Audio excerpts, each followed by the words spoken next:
Hello movie lovers, आज हम explain करने वाले हैं एक ऐसी मूवी को जिसकी स्टोरी फन, लव, सस्पेंस और फुल एंजॉयमेंट से भरी हुई है। कौन है लिटिल विच? क्यों लिटिल विच एक बुरी चुड़ैल नहीं बन पाती? क्या सजा मिलती है इसे पार्टी में आने की? जानकर आप भी हैरान रह जाएंगे। तो चलिए फिर let's start the video without waste any time. दोस्तों, कहानी की शुरुआत होती है एक खूबसूरत हरे भरे जंगल को दिखाते हुए, जहाँ एक सुंदर सी विच अकेले रहा करती थी। इसका सिर्फ एक ही दोस्त था, जो कि कोई इंसान या विच नहीं बल्कि एक क्रो था, और इसका नाम था अब्रैक्सस। ये लिटिल विच का बहुत अच्छा दोस्त था और ये हमेशा लिटिल विच को अच्छी चीजें करने के लिए इंस्पायर करता था। यहाँ लिटिल विच हमें थोड़ी परेशान दिखाई देती हैं और ये अपने फ्रेंड अब्रैक्सस से कहती हैं कि मैं भी एनुअल पार्टी का हिस्सा बनना चाहती हूँ। दरअसल ये विचेस की पार्टी थी जिसमें खूब नाच गाना होता था, इसलिए लिटिल विच भी उस पार्टी में जाकर एंजॉय करना चाहती थी। पर उसकी ख्वाहिश पूरी नहीं होती, क्योंकि अब्रैक्सस बताता है कि उस पार्टी में सिर्फ वही विचेस जा सकती हैं जिन्हें इनवाइट किया जाता है।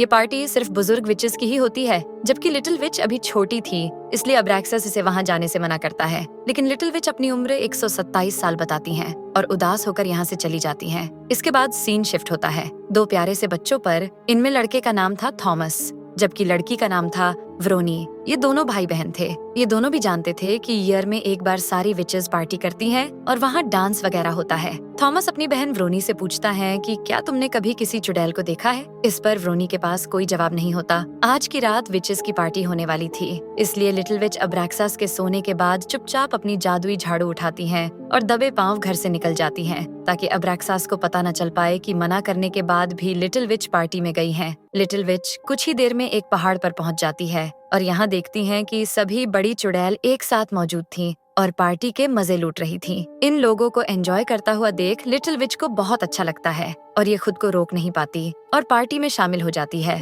दरअसल लिटिल विच को लग रहा था कि इतनी सारी विचेस के बीच उसे पहचानना नामुमकिन होगा। इसी सोच के साथ वो पार्टी का हिस्सा बन जाती है। लेकिन कुछ ही देर में बहुत पुरानी और बूढ़ी चुड़ैल, जिसका नाम रुमपम्पल था, वो इसे देख लेती है। रुमपम्पल पार्टी को रोक देती है और अपने सभी साथियों को लिटिल विच के चोरी छुपे पार्टी में शामिल होने की बात बताती है और कहती है कि ये छोटी होने के बाद भी हमारी पार्टी में घुस आई है। लिटिल विच जवाब में कहती हैं कि मैं छोटी नहीं हूँ, मेरी एज 127 साल है। ये सुन सभी विचेस हंसने लगती हैं और कहती हैं, अभी तुम बहुत छोटी हो, तभी तो तुम्हारे चेहरे पर हमारी तरह झुर्रियां नहीं है और तुम्हारे अंदर से खुशबू भी बहुत अच्छी आ रही है। इसके बाद ये लिटिल विच से पूछती हैं कि क्या तुम नहीं जानती थी कि इस पार्टी में कम उम्र की विच नहीं आती, वो भी स्पेशली बिना इनविटेशन के। लिटिल विच इन सबको समझाने की कोशिश करती है ना और इन्हें बताती है कि मैं भी आप लोगों की तरह एक बड़ी चुड़ैल बनना चाहती हूँ। इसके लिए आप जो मुझे करने को बोलेंगी मैं ठीक वैसा ही करूंगी। लेकिन लिटिल विच की बातों का इन विचेस के ऊपर ज्यादा फर्क नहीं पड़ता।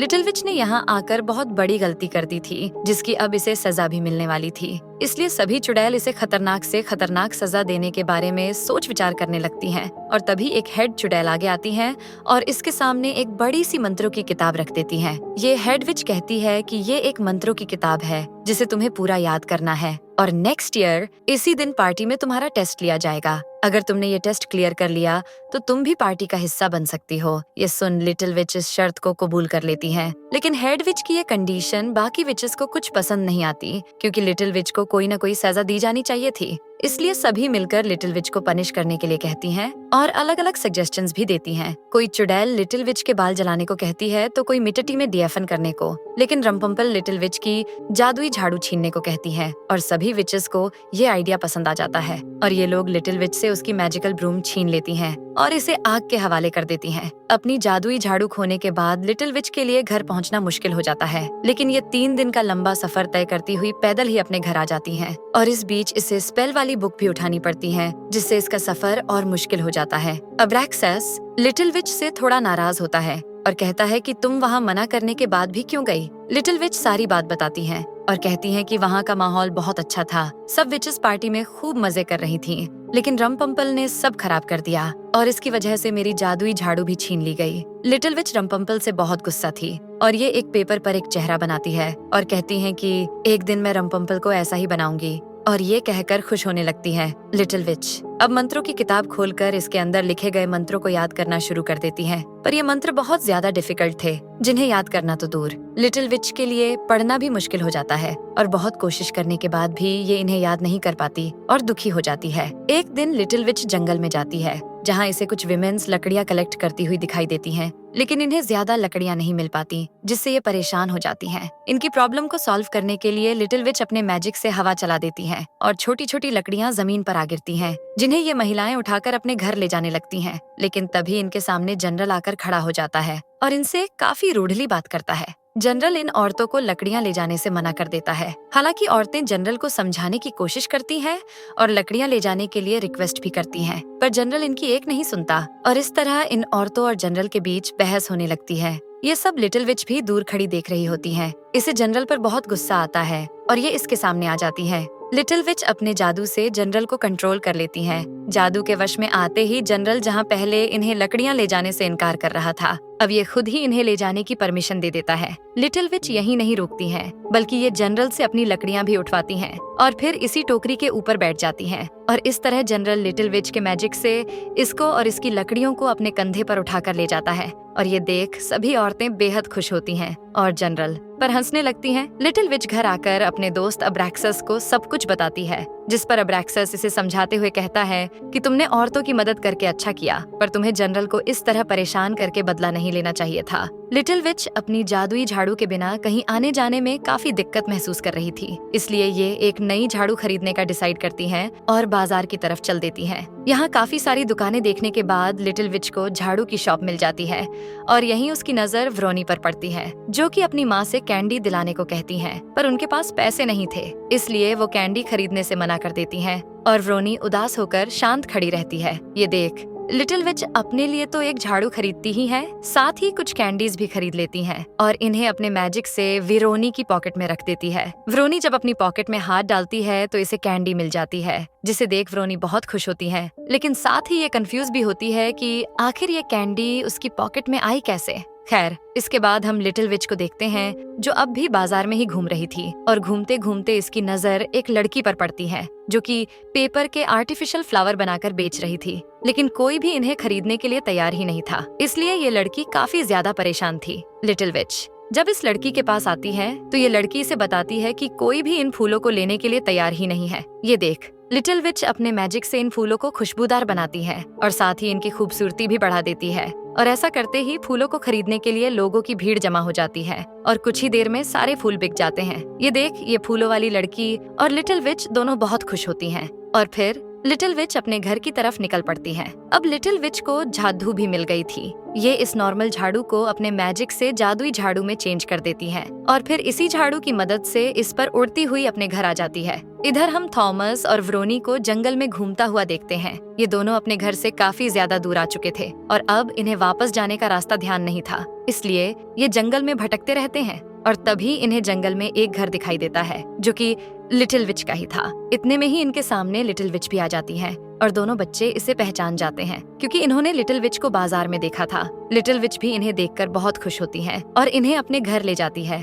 और यहाँ इन्हें खाने को अच्छा खाना देती है, जिसे मजे से व्रोनी और थॉमस खाने लगते हैं। खाने के दौरान व्रोनी लिटिल विच से पूछती है कि क्या तुम एक विच हो। इससे पहले लिटिल विच कुछ कह पाती, इतने में ही थॉमस व्रोनी को शांत कर देता है और कहता है कि तुम्हें ऐसे सवाल नहीं पूछने चाहिए। लिटिल विच इन्हें खुश करने के लिए जादू करके दिखाती है। ये देख बच्चे भी इससे अलग अलग फरमाइश करते हैं, जिन्हें लिटिल विच पूरा करती है और फिर अपने घर में मौजूद सामान की मदद से म्यूजिक भी बजाकर दिखाती है। अभी ये तीनों साथ मिलकर एंजॉय कर ही रहे होते हैं कि इतने में लिटिल विच के दरवाजे पर दस्तक होती है। लिटिल विच जल्दी से बाहर आकर चेक करती हैं और देखती हैं कि बाहर रुम्पुम्पल खड़ी हुई हैं। रुम्पुम्पल इसे बताती है कि मैं बस यहाँ से गुजर रही थी तो सोचा तुमसे भी मुलाकात कर लूं। रुम्पुम्पल यहाँ लिटिल विच से उस किताब की पढ़ाई के बारे में पूछती हैं, जिस पर लिटिल विच बताती है कि आज तो मुझे उसे पढ़ने का टाइम ही नहीं मिला, क्योंकि मैं घर की साफ सफाई कर रही थी। लिटिल विच की घबराहट और घर के अंदर का नजारा देख रुम्पुम्पल सब समझ जाती है और कहती है कि आज फ्राइडे है और तुम्हें मैजिक नहीं करना चाहिए था, क्योंकि चुड़ैलों को फ्राइडे को मैजिक करने से मना किया जाता है। इसी बीच रुम्पुम्पल की नजर यहाँ रखी बकेट्स पर पड़ती है, जिन्हें देख ये पूछती हैं कि क्या तुम्हारे घर कोई आया है। इस पर लिटिल विच मना कर देती है, पर तभी थॉमस व्रोनी छींक देते हैं, जिन्हें छुपाने के चक्कर में लिटिल विच भी चीखने का नाटक करती है। पर शातिर रुम्पुम्पल समझ जाती है कि यहाँ कोई तो जरूर छुपा हुआ है। इस बात को रुम्पुम्पल अपनी एक डायरी में लिख लेती हैं। जैसे ही रुम्पुम्पल यहाँ से जाती है, लिटिल विच दोनों बच्चों को घर जाने को कहती है। बच्चे जब घर जा रहे होते हैं तो रास्ते में इनके सामने रुम्पुम्पल आ जाती है और इनसे पूछताछ करने लगती है और यहाँ खुलासा हो जाता है कि थॉमस और वीरोनी ही लिटिल विच के घर में छुपे हुए थे। इधर अब्रैक्सस लिटिल विच पर थोड़ा गुस्सा करता है और कहता है कि जब तुम जानती थी कि फ्राइडे को मैजिक करने से मना किया जाता है तो फिर तुमने ये गलती क्यों की। इस पर लिटिल विच कहती हैं कि मैंने जो भी किया उन बच्चों की खुशी के लिए किया। इसके बाद लिटिल विच मंत्रों वाली किताब पर फोकस करना शुरू कर देती है और इसके अंदर लिखे सारे स्पेल्स को बहुत अच्छे से याद करती है। हर टाइम इन मंत्रों को पढ़ने की कोशिश करती है और इस तरह पूरे साल में उसकी तैयारी बहुत अच्छे से हो जाती है। इसी बीच सर्दियों का मौसम भी शुरू हो जाता है और अब्रैक्सस की ठंड की वजह से तबीयत खराब हो जाती है, इसलिए वो घर से बाहर नहीं जाता और लिटिल विच को भी बाहर जाने से मना कर देता है। पर लिटिल विच घर में नहीं रुकती और ताज़ी हवा लेने के बहाने घर से बाहर चली जाती है और घूमती हुई मार्केट में आ जाती है, जहाँ कुछ बच्चे स्नोफॉल बनाकर उसके साथ खेल रहे होते हैं। लेकिन इतने में ही 2 शरारती बच्चे यहाँ आ जाते हैं और इन बच्चों को तंग करना शुरू कर देते हैं। ये बात लिटिल विच को बिल्कुल अच्छी नहीं लगती, इसलिए ये इन बच्चों का साथ देती है और 2 शरारती बच्चों को अपने मैजिक से सबक सिखाती हैं और बर्फ में इनके पैर जम जाते हैं। ये सब देख सारे बच्चे इन पर हंसना शुरू कर देते हैं। तभी इन बच्चों में से एक बच्चा दुखी होकर यहाँ से चला जाता है। लिटिल विच को इसका उदास चेहरा बिल्कुल अच्छा नहीं लगता, इसलिए ये भी इस बच्चे के पीछे पीछे चलना शुरू कर देती है और कुछ दूर पहुँचने पर इससे पूछती हैं कि आखिर तुम्हारे साथ हुआ क्या है, तुम इतने परेशान क्यों हो? अगर कोई परेशानी है तो तुम मुझसे शेयर कर सकते हो। ये सारी बात रम्पुम्पल भी छुपकर सुन रही होती है। ये बच्चा बताता है कि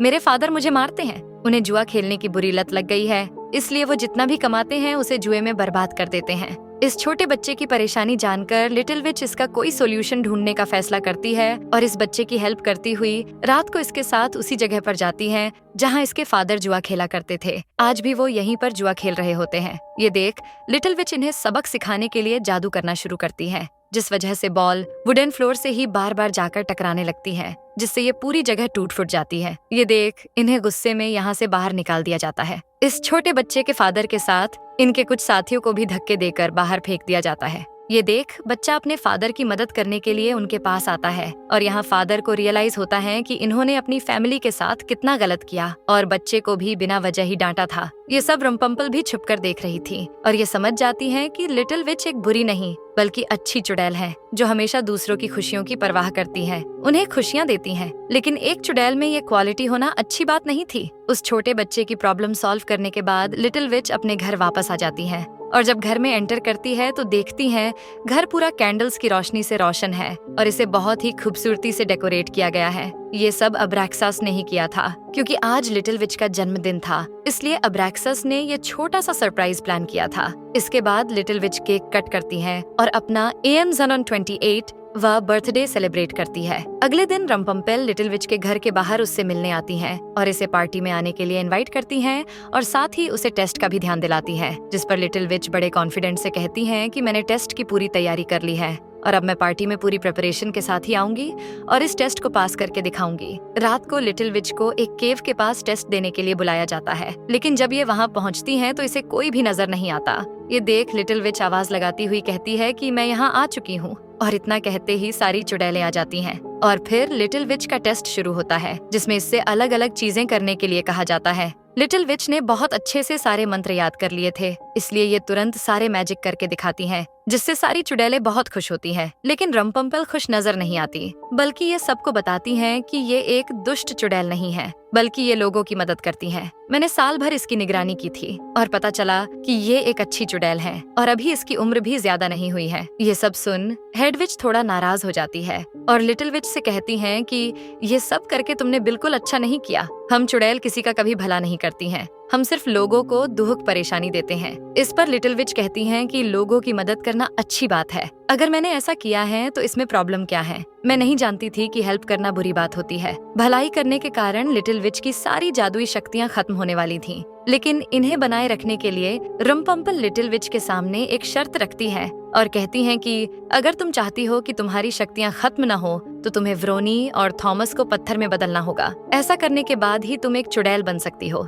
लिटिल विच उन बच्चों के साथ ऐसा नहीं कर सकती थी, इसलिए ये इस शर्त को एक्सेप्ट किए बिना गुस्से में यहाँ से चली जाती है और घर आकर अपना सारा गुस्सा अब्रैक्सस पर उतार देती है, क्योंकि इसी ने शुरू से लिटिल विच को दूसरों का साथ देना सिखाया था और आज यही अच्छाई उसके लिए परेशानी की वजह बन गई थी। इसी गुस्से में ये अब्रैक्सस को भी घर से बाहर निकाल देती है और फिर चुड़ैलों की शर्त मानकर थॉमस के घर चली जाती है और इन दोनों बच्चों को पत्थर में बदलने के लिए मंत्र पढ़ना शुरू कर देती है। पर इसके लिए ऐसा करना बहुत मुश्किल था, क्योंकि लिटिल विच ने हमेशा दूसरों को खुशी दी थी, इसलिए ये इन्हें कोई नुकसान नहीं पहुंचाती और इन बच्चों से कहती हैं कि मैं कोई भी बुरा काम नहीं कर सकती हूँ। इस पर बच्चे लिटिल विच को समझाते हैं कि बुरा काम ना करना कोई बड़ी परेशानी नहीं है। लिटिल विच इन्हें बताती है कि मेरा जादू आज रात ही काम करेगा, उसके बाद मेरी पावर्स खत्म हो जाएंगी। यहाँ से जाने से पहले लिटिल विच इन बच्चों के पास एक जादुई घेरा बना देती है ताकि कोई दूसरी चुड़ैल आकर इन्हें कोई नुकसान न पहुंचा सके। लेकिन तभी रास्ते में रुमपंपल इसके पास आकर कहती हैं, अगर ये बच्चे तुम्हारे हाथ से नहीं मारे गए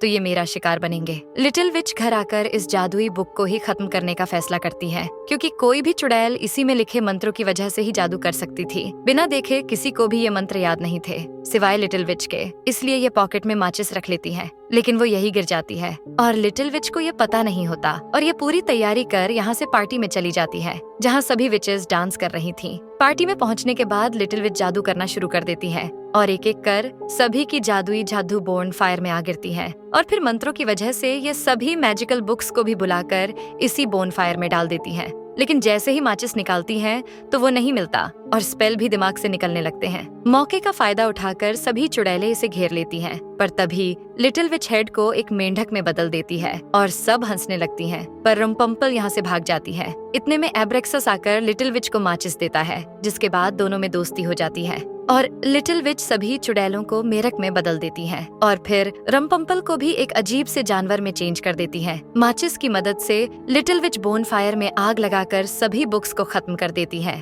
और फिर एब्रैक्सस के साथ इस पार्टी को एंजॉय करती हैं और इसे भी मैजिक सिखाना शुरू कर देती हैं। इसी के साथ मूवी की हैप्पी एंडिंग हो जाती है। तो दोस्तों, कैसी लगी आपको ये मूवी? मिलते हैं नेक्स्ट वीडियो में, तब तक के लिए bye bye and take care.